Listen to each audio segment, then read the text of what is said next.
Fiquei muito feliz porque nós tivemos uma boa resposta na semana passada em relação ao conteúdo trabalhado. A própria casa, né, foi muito bem assistida e assistiu bastante durante a semana os trabalhos mediúnicos, porque a temática do suicídio ela é frequente em nossas vidas. 2 dias após eu fazer aqui a palestra, na segunda-feira, um parente de um amigo nosso desencarnou pela via do suicídio. E isso é extremamente recorrente. Eu acho que cada um de nós aqui sabe de algum caso de alguém que cometeu suicídio. Mas eu gostaria hoje de começar de uma forma diferente. Primeiro, fazendo um agradecimento à casa por abrir mais esse momento. A Ivan, o palestrante que seria hoje, na noite de hoje, e que trocou comigo, porque nós estaríamos quinta-feira, mas aí conversamos com ele, porque o público seria um pouco diferente. E para dar continuidade à abordagem que fizemos na semana passada, nós solicitamos a ele, e ele, de muito boa vontade, cedeu o espaço para que a gente pudesse, então, dar continuidade a esse trabalho. E também alguns amigos que aqui se dão, Ilana, que está vindo aqui pela primeira vez, conversamos, somos amigos, e pela internet, Ilana estava perguntando alguma casa, alguma referência. Eu disse: olha, eu estou fazendo uma palestra hoje ali. Eu vejo Ilana aqui, obrigado pela presença. Também ao grupo da doutora Maria Helena, Rejane, Leleta, Rosana, que estão aqui também vindo à casa. Então são amigos nossos de trabalhos espíritas de longas datas. E fiquei muito feliz porque reencontrei Guilherme, que foi meu aluno há mais de... Eu não posso dizer o tempo todo, né? Não vou denunciar a minha idade. Então é muito bom, além de reencontrar todos os amigos que aqui estão. Então hoje nós vamos começar de uma forma diferente. Eu queria que vocês tivessem atenção na letra dessa música, que é uma música da MPB, cantada por Ney Matogrosso, chamada Balada do Lobo. Porque ela fala um pouquinho sobre a temática que nós vamos... É do meu tempo, né? Ok? Agora nós somos músicos profissionais, a gente inventa, assim, de vez em quando eu trazer um violão, né? Meu companheiro também está fazendo falta hoje. Estou sentindo falta de Nicásio. Ele me deu um bolo na semana passada e parece que essa semana também está me dando um bolo, né? Mas não tem problema não. Chegou no final, a gente canta e toca junto. Não tem problema não. A gente faz mais uma música.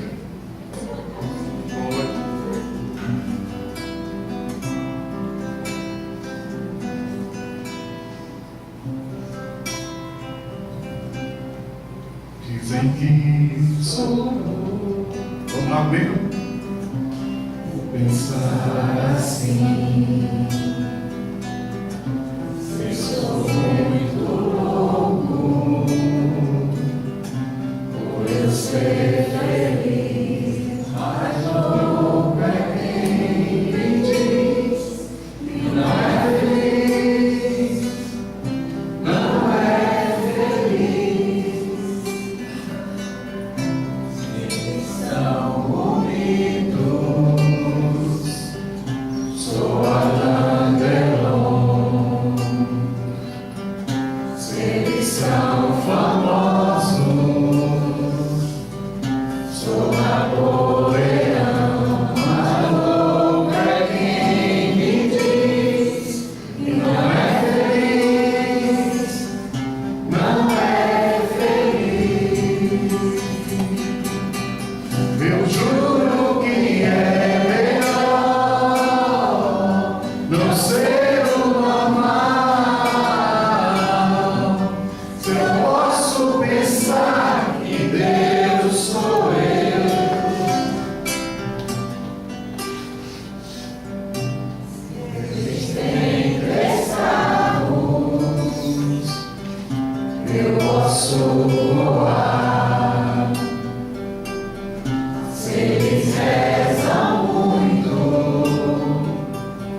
Só trocar aqui a tela.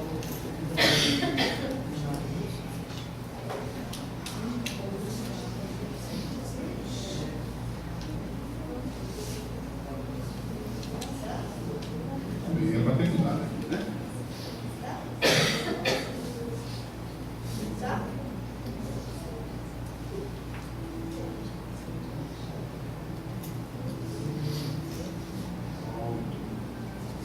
Muito bem, muito bem. Então vamos começar aqui fazendo a abordagem agora. A gente viu na semana passada que a questão do suicídio ela tem vários fatores. Um deles é a questão biológica, a psicológica e a espiritual. É a abordagem que a gente levantou aqui. Viu a necessidade de estarmos próximos um do outro, de evitarmos o isolamento e com isso a gente tentar manter uma relação muito mais próxima com o nosso próximo mais próximo. E hoje a gente vai fazer uma abordagem sobre os conceitos de loucura aqui. Vamos começar aqui com essa fase que a gente precisa, onde a gente tem um conceito que a loucura ou insânia é, segundo a psicologia, uma condição da mente humana caracterizada por pensamentos considerados anormais pela sociedade. É resultado de doença mental quando não é classificada como a própria doença, Já nós temos aqui, do ponto de vista da doutrina espírita, como nós fizemos na semana passada em relação ao suicídio, trazemos também o que é que a doutrina diz sobre a loucura. E a gente vai encontrar na Revista Internacional do Espiritismo, de outubro de 1984, escrita por Caio Bachuta, onde ele diz que a loucura é um estado mórbido dos órgãos que se traduz, as mais das vezes, por uma lesão. É, portanto, uma moléstia física em sua causa, ainda que seja mental, na maioria da parte dos seus efeitos. Na loucura se verificam a monomania, a mania, a demência e o idiotismo. E nós vamos abordar um pouquinho isso aqui. É comum demais. Há cerca de algumas semanas aqui, eu tive uma colega que me ligou, aflita, que eu fosse até a casa dela, que estava passando por uma situação extremamente constrangedora. O filho dela, em virtude do uso de drogas, teve um surto psicótico e ele se intitulava dizendo que era o profeta, o novo profeta que veio para salvar a humanidade. E escalou o pai, o padrasto, eu e outros como um dos apóstolos dele. Iríamos dar sequência. Levamos até o hospital psiquiátrico, porque foi a orientação do psiquiatra dele, para que fosse até o hospital. Estivemos na casa de saúde de Natal, e lá ele ficou apavorado com a situação. Imagine nós que temos a mediunidade, as percepções advindas dela, estar num ambiente daquele. Não é fácil. E chegamos a um consenso. Conversamos com ele não quis tomar medicação no hospital.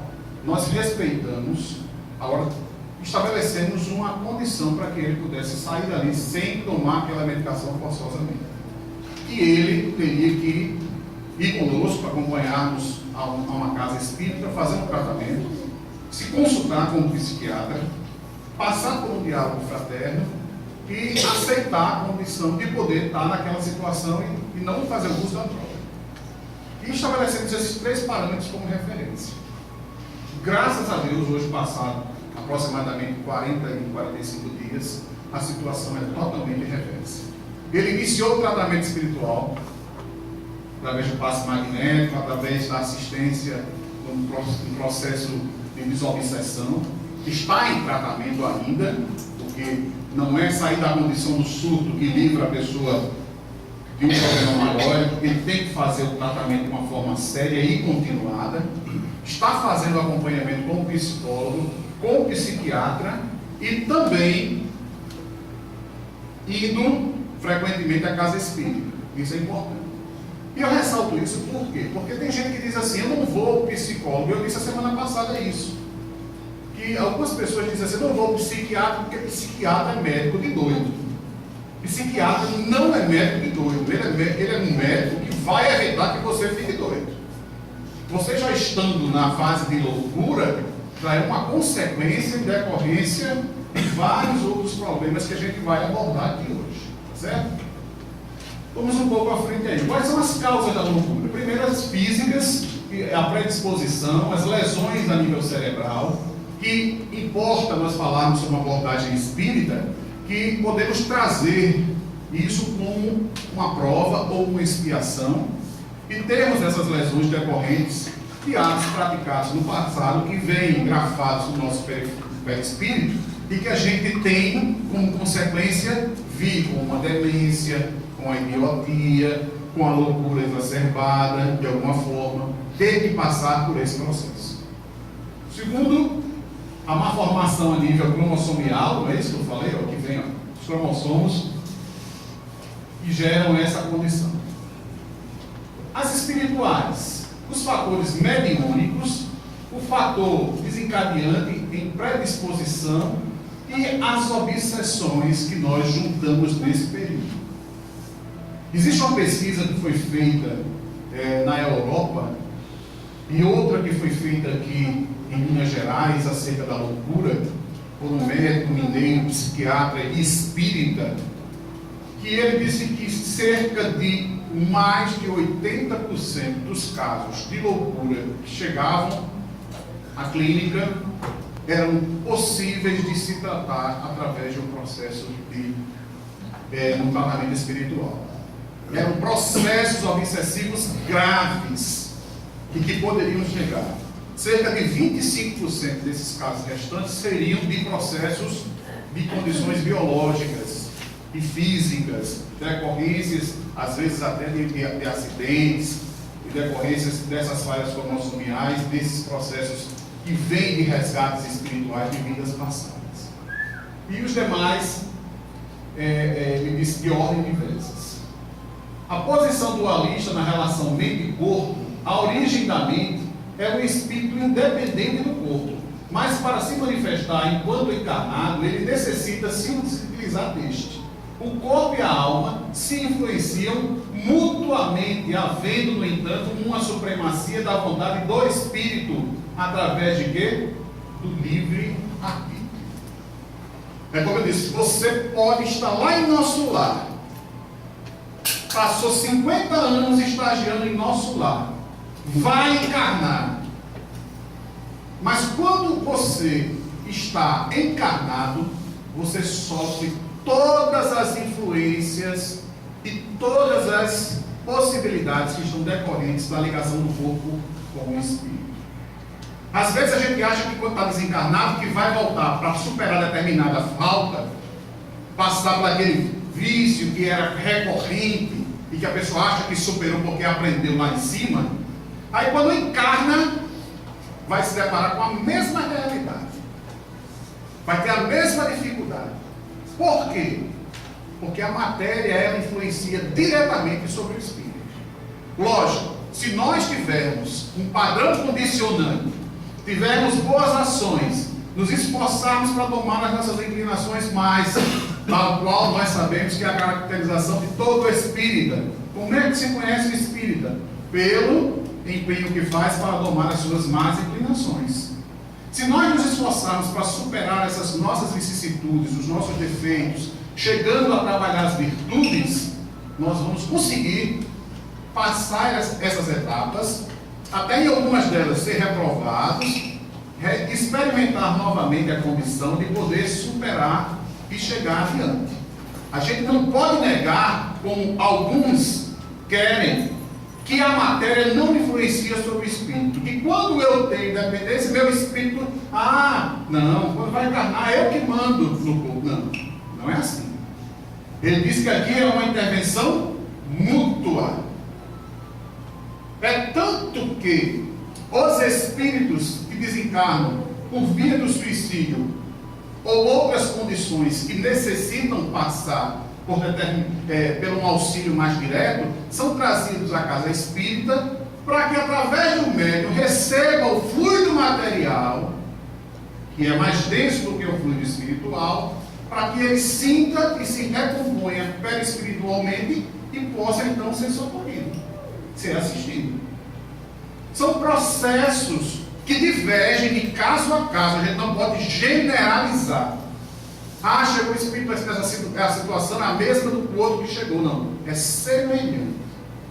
Ninguém é igual ao outro. Cada espírito ele tem uma característica própria, tem um modo próprio de se tratar. Logicamente, quando você está numa casa espírita, você tem toda uma ambiência espiritual que vai lhe favorecer o tratamento. Por isso que precisa, muitas das vezes, a intervenção dos médiuns no trabalho. Que haja o passe naquele momento em que o espírito está sendo assistido, porque através daquele fluido sutil e o fluido semimaterial, a composição dos dois irá ajudar na restauração naquele momento, para que aquele espírito possa ser encaminhado a um pronto-socorro espiritual. Desculpe. Nas obsessões, as obsessões simples, nós falamos aqui na semana passada que existem 3 possibilidades, né? O que leva às vezes o espírito a um suicídio. Uma delas seria a obsessão, no caso mais grave que a gente chama de subjugação. Mas a subjugação ela começa a partir daqui, da obsessão simples, que é o domínio que os maus espíritos exercem sobre certas pessoas no intuito de submetê-las à vontade pelo simples prazer de fazerem mal ou exercerem uma vingança. Porque a gente acha que o obsessor é sempre alguém que a gente tem uma relação do passado. Não. O obsessor ele pode ser simplesmente um espírito necessitado que está passando, vagando por aí, ou sente a sua vibração e vem ao seu encontro. O meu pensamento é que vai determinar isso. A gente precisa entender que nós somos antenas que estamos irradiando frequentemente vibrações, que André Luiz caracteriza como sendo as ondas pensamento. E através dessas ondas pensamento, nós vamos estabelecer um vínculo de troca. Do mesmo jeito que a mensagem vai, ela vai encontrar uma ressonância. E quem vai estar em ressonância? Os espíritos que estejam situados na mesma faixa vibratória. Por isso que é importante a gente frisa a questão da vigilância, da prece, do estudo continuado, trabalhar as boas ações, estar com a sua mente sintonizada, entre aspas, no bem, nas coisas boas. Lembra que nós falamos que, na semana passada, que nós falamos que nós temos o hábito, a frequência de entrarmos no nosso baú mental. E o que é que a gente vai resgatar frequentemente? São as coisas boas ou as coisas ruins? Ruins. Você vai olhar e vai lembrar daquele momentinho que teve com vovó e com vovô, aquela coisa, frequentemente? Não. Mas quando é uma relação com alguém que a gente tem dificuldade, o que é que acontece? Quando você vê a pessoa, você vai lá no passado, disse, aquela danada fez aquilo comigo naquela época. E começa a remoer. Mesmo que você não faça nada diretamente com a pessoa, você está emanando, através do seu pensamento, padrões vibratórios que vão gerar ondas deletérias. E aquele espíritozinho que está por ali, necessitado, e sente aquela vibração, vai dizer, é mesmo, minha irmã, aquela pessoa fez isso com você, ela tem que precisava de um castigo. Aí começa a lhe induzir. Lembra a história do Pateta? Acho que todos aqui assistiram o Pateta, que tinha o Plutinho, né? O Plutinho e o Plutão, ou seja, o cachorrinho do bem e o cachorrinho do mal, que ficavam um do lado. Não faça isso, veja, mude suas atitudes, é a oportunidade de você recomeçar. E o outro, deixe de ser besta, mostre a ele que você sabe o que faz, e vai ter sua vingança. A mesma coisa acontece com a gente. Só que quem é que vai estabelecer essas conexões? Somos nós, que abrimos a porta da obsessão simples, depois passamos para o estado de fascinação, que é onde o espírito conduz. Olha, no primeiro momento o espírito ele induz, no segundo momento ele já passa a induzir, a conduzir aquele que domina, com quem conduz o cego, e pode excitá-lo a proceder de modo ridículo, comprometedor e até perigoso na revista internacional do Espiritismo está escrito. No livro dos médiuns, no item da desobsessão, diz que é uma ilusão produzida pela ação direta do espírito sobre o pensamento do médium e que, de certa maneira, lhe paralisa o raciocínio relativamente às comunicações. A gente acha que não está influenciado. Primeiro, existem umas qualidades de médiuns que são os ditos médiuns vaidosos, que jamais vai admitir que está passando por um processo obsessivo. O orgulho impera. Ele jamais vai dizer assim: eu hoje estou necessitado e preciso ir à casa espírita para me tratar. Porque ele sabe de tudo. Ele conhece o livro dos médiuns, estudou o mecanismo da mediunidade, estudou todos os livros que falam sobre mediunidade. Então ele não dá brecha para isso. Ele não admite, ele não aceita essa condição. Facilmente vai estar fascinado. Muito facilmente vai estar fascinado. A subjugação ou a possessão é uma constrição que paralisa a vontade daquele que sofre moral e corporal.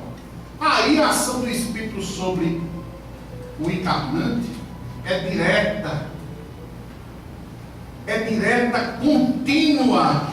É aquele que diz assim: você passa ali perto de uma ponte, ele diz assim: pule, covarde, você não tem coragem para isso, pule. E a pessoa, por indução do Espírito, pula. Foge ele do compromisso e a responsabilidade de ter cometido suicídio? Não. Ele tem essa condição atenuada, porque o Espírito também, que o induziu, responde. Inclusive eu falo isso e cito porque nós temos que mudar os nossos padrões mentais em relação a isso. O ano passado, início do ano passado, final de 2014 para 2015, meu irmão me mandou um vídeo que eu fiquei horrorizado. Uma pessoa prestes a cometer o suicídio aqui na ponte, Nilton Navarro, e as pessoas dizendo: vai, pula. Essas pessoas que fizeram isso são corresponsáveis também por aquele ato. São corresponsáveis, porque estimularam para que a pessoa cometesse aquele ato. Ah, mas eu não empurrei. Empurrou mentalmente. Você é responsável por isso. Você irá responder indiretamente pelo ato cometido. Então nós temos que ter cuidado com isso. São aquelas pessoas que recebem os vídeos daqueles criminosos que intentam contra a vida de alguém, ou são pedófilos, ou cometem atos delituosos graves contra crianças, e que a população pega, lixa, e você está ali vibrando e dizendo assim: ó, esse merecia. São atitudes cristãs? Em outra condição, tendo verdadeira atitude cristã, os espíritas, os cristãos, irão vibrar pedindo a Deus que ampare aquela criatura delituosa, que ampare a família dele e, acima de tudo, a família da pessoa, da vítima, que ampare a vítima, que ampare suas famílias. Aí diz assim: não, mas não é com você. Não muda a condição. Não muda a condição. A condição é a mesma, porque somos nós os responsáveis pela forma de pensar, pela forma de agir. Irmão, o tratamento. Eu já pergunto aí. Pode. O obsessor, eu não gancho aí, meu nome é Ricardo. Oi, Ricardo, pode. Puro da conta. Aí até que ponto, antes da guarda da gente, chega a espiritualidade de luz superior, diz: não faça isso. Procede a informação de impedir o suicídio ou não? Pode. Existem casos que diretamente eles intervêm. Existem outros, mas sempre intervindo ou não a espiritualidade maior, o livre-arbítrio é da pessoa. A decisão final é da pessoa. Sim, mas a influência da espiritualidade, luz superior, onde da guarda da pode afastar naquele momento, pode naquele momento que a pessoa voltar atrás e dizer assim, o que é que eu estou fazendo aqui? Onde a luz vai vencer a escuridão, o mal vai cobrir a vencer o mal. Né? Eu acho que talvez eu nunca tinha dito isso para minha família. Estão ali minhas filhas, minha esposa, sentada. Aos 14 anos de idade, meu pai desencarnou. Nós passamos por um momento de extrema dificuldade financeira. Minha mãe estava sacolas de roupa para vender nas secretarias. E mesmo assim a coisa era bem difícil. E teve um momento que eu morava aqui perto do Baldo, estava vindo da escola, e ia passando sobre o viaduto aqui do Baldo. E eu parei, me deu uma crise de choro, eu chorei. Naquele momento ali, mentalmente, a minha vontade era me pular ali e me jogar diante de um ônibus, para ser colhido e perder a vida. Graças a Deus, eu tive uma intuição que disse, não faça isso. E me livrou daquela situação. Então, todos nós estamos suscetíveis a esse tipo de situação. Mas temos que buscar essa sintonia. Na época eu estava dando os primeiros passos na doutrina espírita. E aí, a poucas reuniões, no Vitor Hugo e no nosso irmão Valdemar Matoso. A partir daí, eu conversando com uma amiga, e ela era frequentadora da Federação Espírita, foi quem me conduziu aos estudos da Federação. Isso eu estou com 47 anos, 33 anos que aconteceu. Então, todos nós somos suscetíveis a isso. A espiritualidade, ela age nesse sentido, de intervir para que a gente não possa fazer. Mas a decisão final, a fragilidade maior é nossa. A mudança de conduta, o tratamento, parte primeiro de quê? De uma mudança de conduta. Nós falamos na semana passada aqui que os nossos problemas, nós agimos de maneira cíclica. Eles são repetidos. A gente, às vezes, cria modelos, cria padrões, e nós repetimos os mesmos modelos, repetimos os mesmos padrões. Um exemplo cotidiano normal. A pessoa não dá certo com um relacionamento, aí casa novamente, constitui um outro relacionamento, e aí não deu certo novamente, aí a casa novamente, aí não deu certo, e assim ela vai. Por que isso acontece? Porque ela repete os mesmos padrões. Porque às vezes a pessoa que incorre na bebida, incorre na droga, porque ela volta novamente a ser usuário de drogas? Diz, não, porque a fragilidade, não, porque ela volta a repetir padrões, frequentar os mesmos ambientes, andar com as mesmas pessoas, ter a mesma conduta, sentir as mesmas necessidades, não buscar melhora.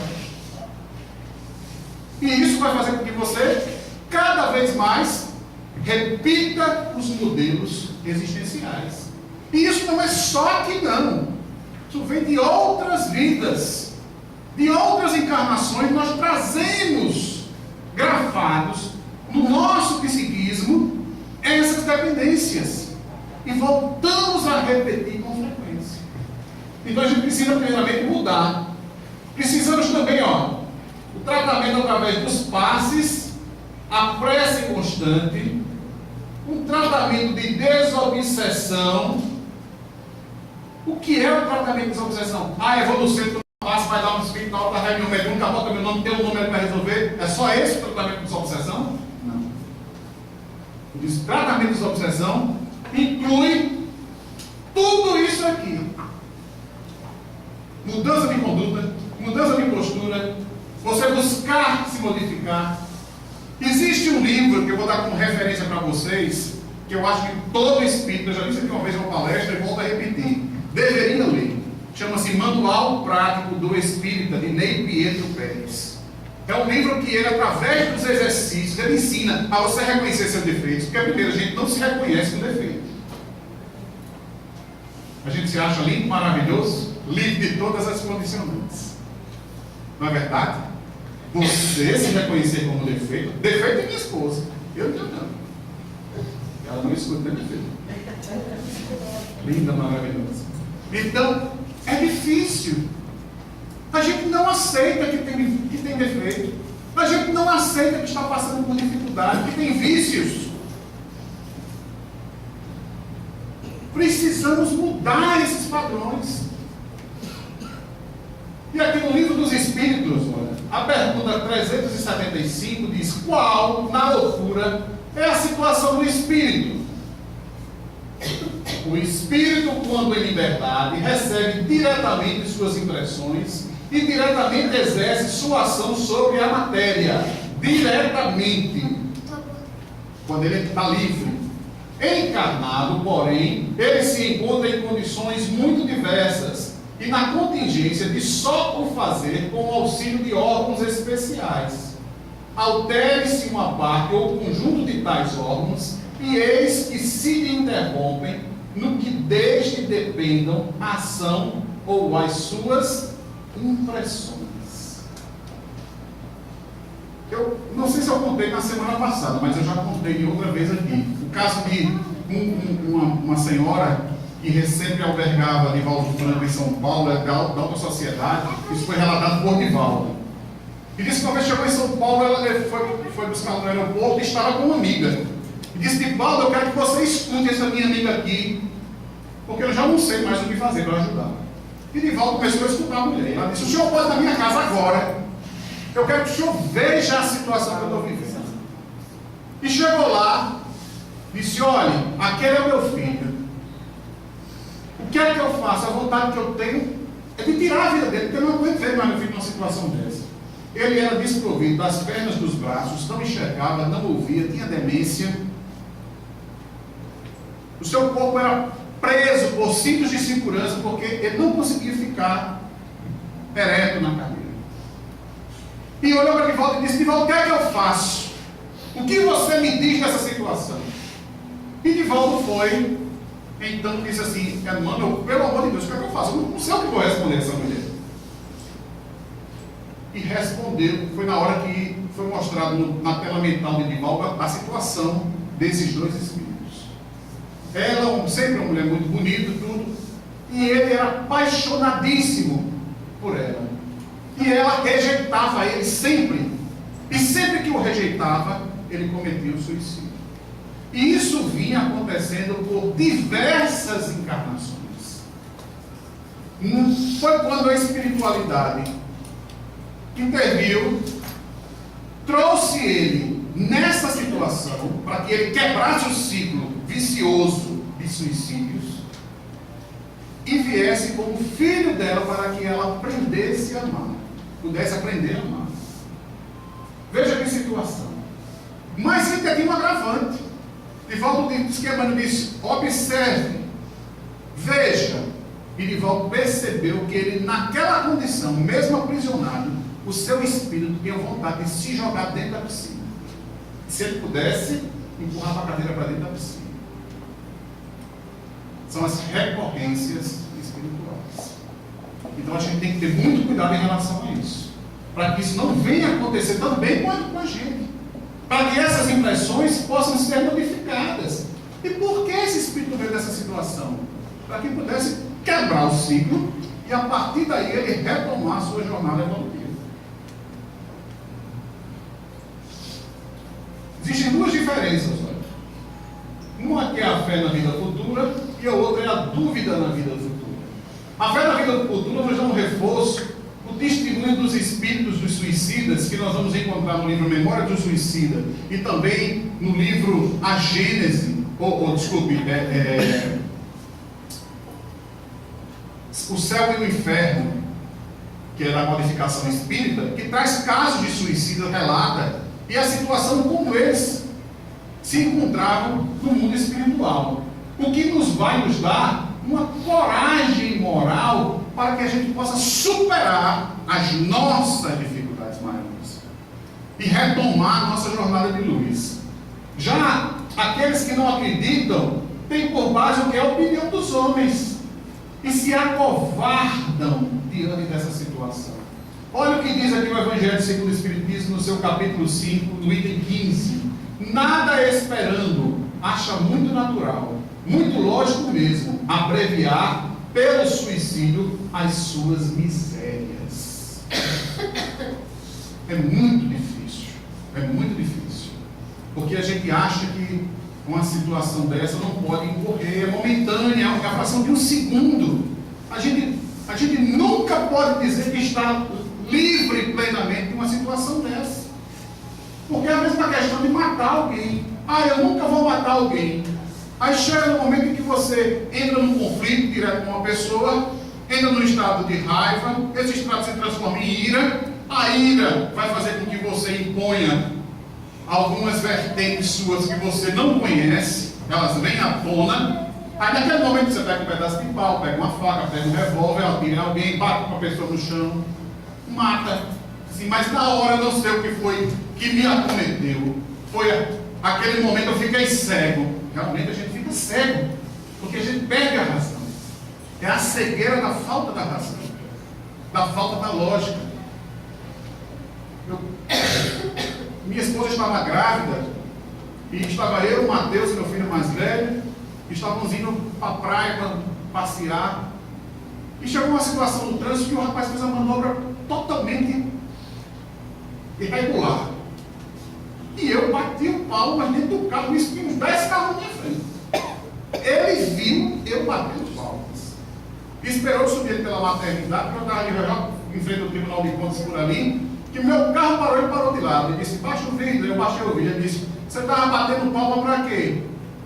Você estava rindo de quê? Eu digo, o quê? Ele disse, você estava batendo palma ali? O que foi que você estava batendo palma? Eu disse, não, é porque é o aniversário do meu filho, eu estava mandando parabéns para ele. Por quê? Tem algum problema? Ele disse, sim, saiu. Eu digo, Jesus do céu.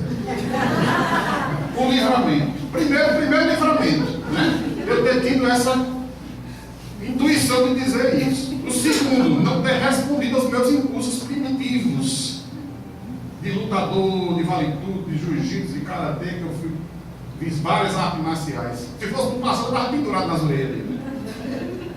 Mas hoje, graças a Deus, consigo controlar um pouco esses impulsos.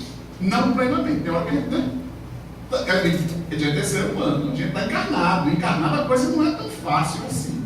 Vamos em frente, que a gente vai falando no horário. As histórias aqui nós vamos pular. E o que eu tenho para falar aqui acerca disso é o seguinte, que a predominância desses casos de loucura vinculados à questão do suicídio, ela está amplamente ligada. Muitos dos casos de suicídio são levados pela loucura. Os casos de idiotia, como eu falei aqui, algumas pessoas que vêm e passam pelo processo de idiotia, são muito mais processos ligados ao resgate espiritual. Outros incorrem em outra coisa, viu? Atentem, nós temos o hábito de tudo atribuir à encarnação passada. Porque no passado eu devo ter sido uma peça muito boa. Devo ter apontado, né, Maria Helena? Minha orientadora espiritual ali, não é? Então a gente diz assim, no passado eu devo ter apontado muito para estar passando por isso. Não é verdade, doutora aqui? Não fica aqui, não, é verdade. Por que acontece isso? Só atribuir o passado. O passado é o minuto anterior. O passado está acontecendo agora. Porque basta um segundo à frente, já é passado. E muitas das coisas que nós estamos passando, estamos provacionando, são em decorrência dos nossos atos na atual existência. Não é na existência passada, não. Aí sim são casos de expiações que são necessários. Mas é agora. E a gente atribui tudo ao passado. É muito cômodo. É muito cômodo também eu me acomodar, jogar para diante a responsabilidade e dizer assim, mas eu sou espírita, se nessa encarnação eu não mudar, viu, Ilana? Na outra eu vou me modificar. Eu tenho uma vida eterna pela frente. Vai, bichinho, pensando desse jeito? Desencarnar a situação é crítica. É muito difícil. Então vamos mudar os nossos padrões, vamos passar a ver a vida de uma forma diferente. Nós estamos tendo uma oportunidade raríssima. Hoje somos cerca de 7 bilhões de espíritos encarnados atualmente na Terra, mas que transitam em torno do orbe terreno, segundo a espiritualidade, cerca de 42 bilhões de espíritos aguardando a oportunidade para encarnar. E nós estamos fazendo o que da nossa encarnação? Nós estamos fazendo o que das nossas vidas? Nós estamos fazendo o que das responsabilidades que assumimos do plano espiritual e que hoje devemos retomar e assumi-las, tendo controle de nossas vidas, dando sequência a uma programação espiritual da qual nós somos corresponsáveis e assumimos no plano espiritual, quando decidimos encarnar, que deveríamos passar, traçando uma trajetória, não uma trajetória determinista, que é diferente, mas uma programação sobre a qual nós deveríamos nos incumbir dessa responsabilidade. Temos que agir com fé, com esperança na vida futura, não nos entregando a essas coisas que estão acontecendo aí, como se isso fosse uma derrocada do mundo. Hoje a espiritualidade envia legiões de espíritos que estão a vir em socorro espiritual, que estão a nos assistir, que estão a nos envolver, que estão a nos auxiliar nesse processo de transformação. Precisamos mergulhar dentro de cada um de nós, reforçando as nossas virtudes, trabalhando-as de maneira árdua e solícita com o irmão que está ao nosso lado. Temos que sair da nossa zona de conforto. Temos que ir além. Temos que transpor a nossa ingenuidade moral. Nós somos muito ingênuos ainda moralmente. Precisamos exacerbar o bem dentro de cada um. Precisamos trabalhar para que o mundo se torne melhor, através da nossa mudança, não esperando mudança dos outros. Nós somos instrumentos da paz. Nós somos instrumentos de transformação. E através dessa mudança, dessa situação que nós estamos hoje enfrentando, não é o outro, enfrentando a nós mesmos. Precisamos olhar no espelho e deixar de ver o outro, deixar de ver aquele que está ali, cheio de defeitos, mas necessita do nosso apoio. Precisamos mergulhar no nosso interior. Não, mas uma pergunta. Eu tenho um tio que desencarnou, Mário Chagas, irmão da minha mãe, que também já desencarnou. O suicídio é loucura. Em casa, ele foi cuidado na maior travessia do mundo, em 74. Francisco Chega Mário Chagas. Todo mundo deve conhecer, internacionalmente. Eu lhe pergunto, até que ponto a espiritualidade de luz superior não influenciou? Foi um suicídio que ele cometeu da droga ilícita? Existe os suicídios diretos e existe os suicídios indiretos. Ele cometeu suicídio. O uso abusivo da droga, do álcool, a sexolatria, o mau uso do que você faz da sua vida, isso envolve a má alimentação, são casos em que podem desenvolver certos problemas graves e que levam ao desencarne da pessoa. Isso é um acometimento que é um suicídio voluntário. E muitas vezes ele é voluntário, porque muitas vezes a gente sabe da gravidade da situação e continua fazendo aquelas besteiras da vida. Ok? Então, por último, para encerrar, eu vou chamar o pessoal para cantar uma música, que é a música da prece, Súplica a Jesus. Podemos fazer ela como prece, chamando Celinha, Thelma, Nicásio, por favor, para a gente fazer o encerramento. Gostaria que vocês, nesse momento, vibrassem. Eu vou pedir aqui pela nossa irmã, que é a mãe do amigo meu, que acabou de desencarnar agora à tarde, vítima de um mal súbito, e rogando a Deus para que ela seja assistida e sua família seja amparada, e por todos aqueles irmãos mais necessitados. E Jesus os abençoe hoje sim.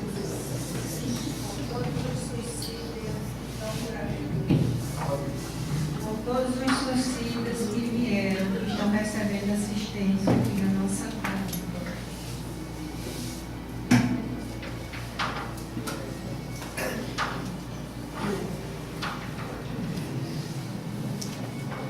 Júlio César, Grace,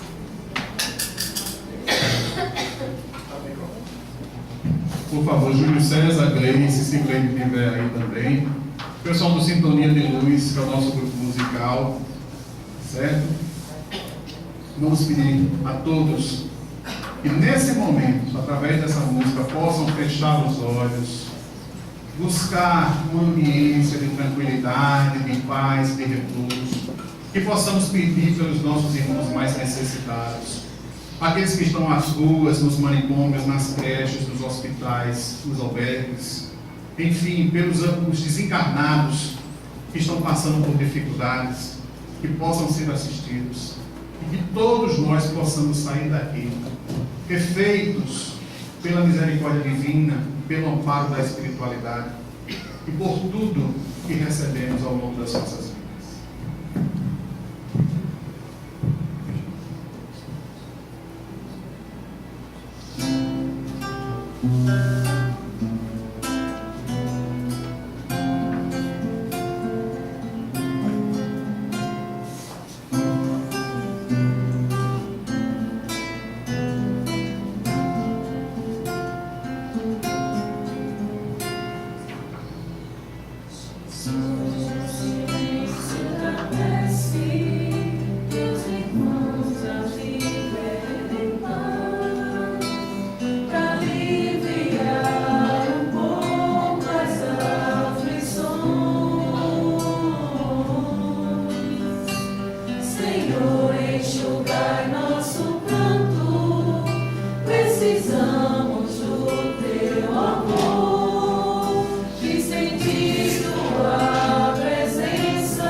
Afastar